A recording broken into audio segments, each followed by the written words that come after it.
Hi all, welcome to my mini vlog. ಇದು ಶನಿವಾರದ vlog ಆಗಿರುತ್ತೆ. ಇವತ್ತು ಅಮಾವಾಸ್ಯೆ ಆಗಿರೋದ್ರಿಂದ ಬಾಗಿಲು ಪೂಜೆ ಮಾಡಿ ನಿಂಬೆಹಣ್ಣ ಇಟ್ಟು ಅದಕ್ಕೆ ರಂಗೋಲಿ ಹಚ್ಚಿ ಅದಾದಮೇಲೆ ನಾನಿವತ್ತು ಒಂದು ಹೆಲ್ದಿ ಡಿಟಾಕ್ಸ್ ಡ್ರಿಂಕ್ನ ಮಾಡೋಣ ಅಂದ್ಕೊಂಡಿದ್ದೀನಿ. ಇದಕ್ಕೆ ಅರ್ಧ ಕ್ಯಾರೆಟ್, ಒಂದು ಆರೆಂಜ್, ಸ್ವಲ್ಪ ಶುಂಠಿ, ಪುದೀನ, ನಿಂಬೆಹಣ್ಣು. ಕ್ಯಾರೆಟಿಂದ ವಿಟಮಿನ್ ಮಿನರಲ್ಸ್ ಹಾಗೆ ಕ್ಯಾರೆಟ್ನ ತಿನ್ನೋದ್ರಿಂದ ಒಂದು ಡಯಟ್ ಬ್ಯಾಲೆನ್ಸ್ ಮೀಲ್ ಅಂತಲೇ ಹೇಳ್ಬೋದು. ಆರೆಂಜಲ್ಲಿ ವಿಟಮಿನ್ ಸಿ ಇರೋದ್ರಿಂದ ನಿಮ್ಮ ಸ್ಕಿನ್ನ ತುಂಬ ಗ್ಲೋ ಮಾಡುತ್ತೆ.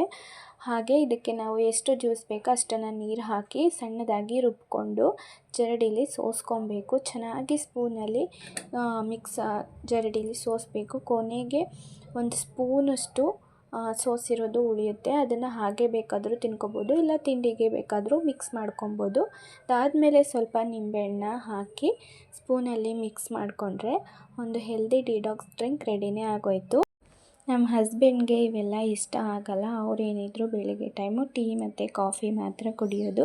ಅವರಿಗೆ ಕಾಫಿನ ಮಾಡಿಕೊಟ್ಟು ಬೆಳಗ್ಗೆ ಬ್ರೇಕ್ಫಾಸ್ಟಿಗೆ ಇವತ್ತು ಉಪ್ಪಿಟ್ಟನ್ನ ಮಾಡಿದ್ದೆ. ನನ್ನ ಪೂರ್ತಿ ವಿಡಿಯೋ ಯೂಟ್ಯೂಬ್ ಚಾನಲ್ನಲ್ಲಿದೆ, ಹೋಗಿ ಚೆಕ್ಔಟ್ ಮಾಡಿ.